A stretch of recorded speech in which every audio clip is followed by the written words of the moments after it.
Assalamu alaikum, everybody, and welcome to my first official live stream. Tonight, I wanted to talk to you about something that is very dear to my heart and that I care and think about very, very much. And I think that you should also be following as well and be very concerned about. And that is the events that are happening at Standing Rock. As we speak tonight, police are assaulting the water protectors in North Dakota at Standing Rock on the Blackwater Bridge. There have been several waves of assault. There is one happening as I'm speaking to you right now. And tonight I'm going to be sharing with you some footage from the second assault from a brave water protector who got injured in the process of recording this footage, and it does depict some severe police brutality against the water protectors, who, for all purposes, seemed like they weren't doing anything besides drumming, playing, and praying, and burning some sage, which is just a religious ritual. You'll see. I will show you a few moments before the actual assault takes place, and the moments during the assault and after the assault. So here we go.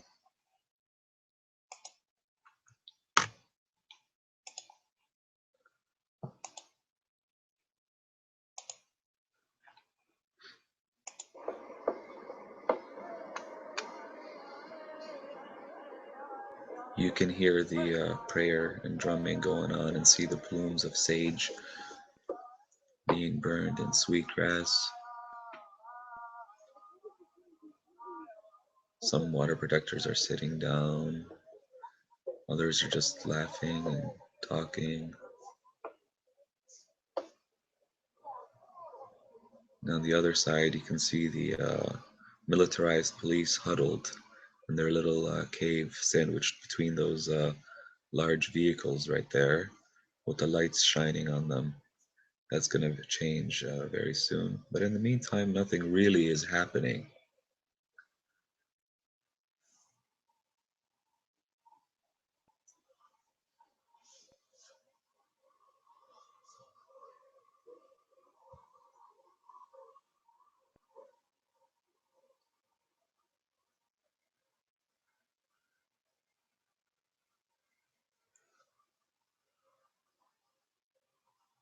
The brave reporter's name is Jon Zieglere, Jon Zieglere, possibly. You can see something is happening here to the footage. It's getting grainy, and the light goes off on the police. They don't want you to see what they're doing right now.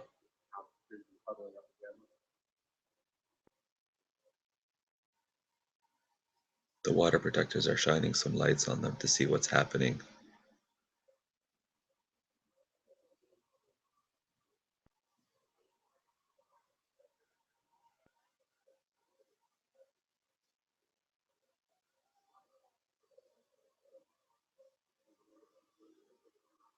Here the water protectors are shining some light on a unit over there.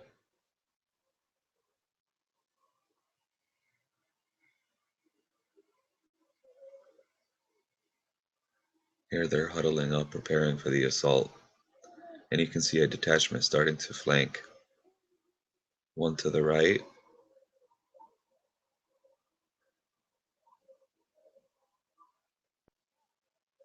Of your screen. And then one to your left, you'll see them starting to mobilize.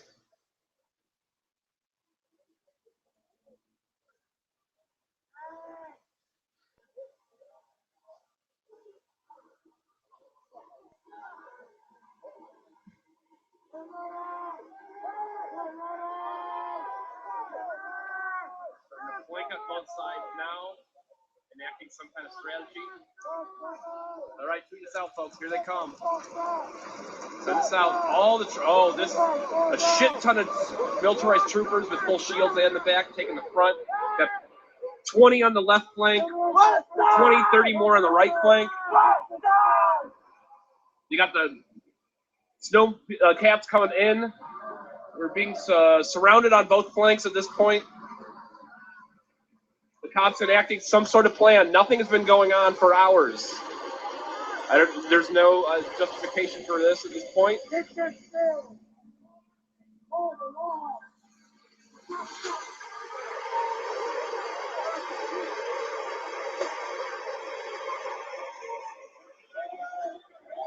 Get a line over there!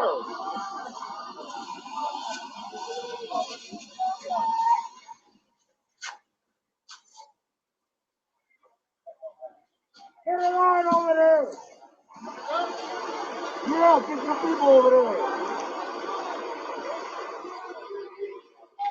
Get a line over there!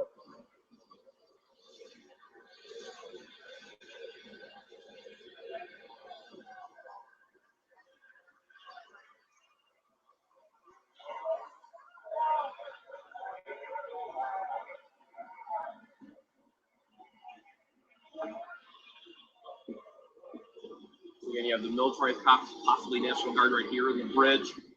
Cops went around to the left and the right flank. It's about 30 of them with some of the snowmobiles and track vehicles over here on the left flank. I'm sorry, similar on the right flank.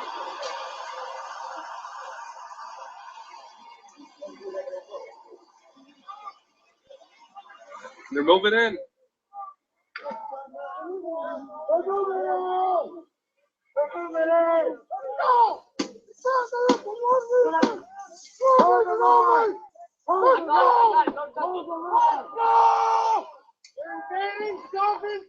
They're now on our side of the barricade at this point.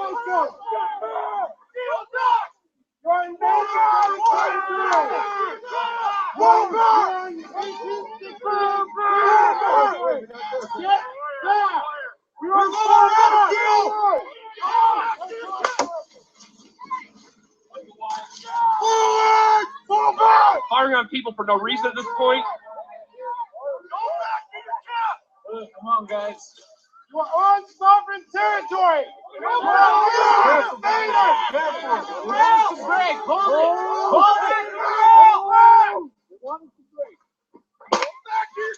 They're now just taking pot shots at people.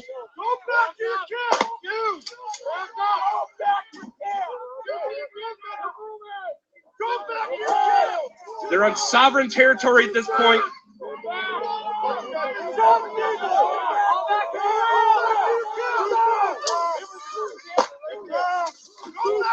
Ah, shit!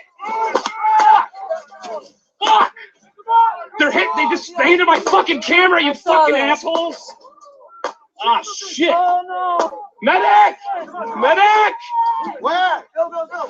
Go! I have a broken finger right now, folks. For this shit. Right here! Shield right now! I got hit in the leg and the hand.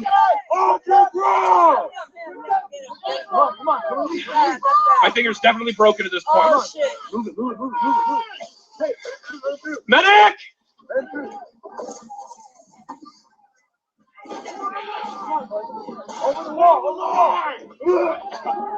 Tear gas fired. Starting to feel my finger now. It's very painful. Got hit with some kind of heavy gauge, less lethal, right in my leg, and then at my hand that was on my camera. Medic! I need a medic! I'm pretty sure my finger's broken.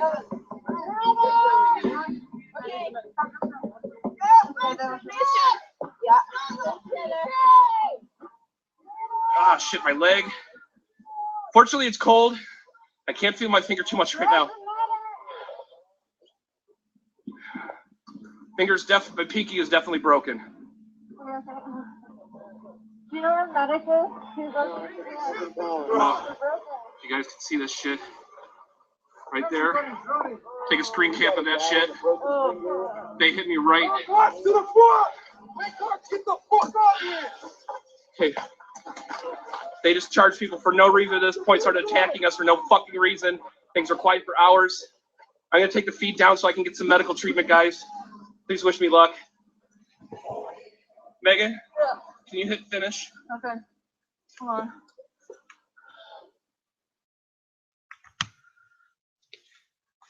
Well, there you have it, folks. Let's end the screen share and get back to stop. There you have it. Poor John. Hopefully he recovers. You know, his finger, and my prayers go out to him. Why would the police shoot a guy who's holding up a cell phone? I don't understand. There's obviously he's not provoking, he's not doing anything. There's absolutely no reason why he should fire a less lethal munition on him, who's probably aiming for the camera, because that is probably their worst nightmare. That's probably why they started assaulting them now. There are many, many of the most notable water protectors, the activists, the media team, that aren't there. They're actually going across the United States. Some of them are in UC Berkeley right now, and they are presenting information about the struggle. And I think the cops, the militarized police, took advantage of the fact that there is less media coverage now to unleash their full force on the water protectors. Now, these things are called less lethal munitions because they can't call them non-lethal. You know, they're basically steel munitions covered with a little bit of rubber that are lethal if used improperly. And you saw that the range that they were used on. You know, they don't just hurt. It's not like a paintball shot or something like that. They can be pretty deadly, and they can be very, very damaging. And you witnessed how the police were not being provoked. They huddled, they turned the lights off, and then they flanked them and started going at them. So basically, this was a premeditated attack. It was prepared beforehand and executed viciously. So the situation in Standing Rock is not over, and now more than ever, the people at Standing Rock need your help. I want to point out that there are many instigators and infiltrators within the camp.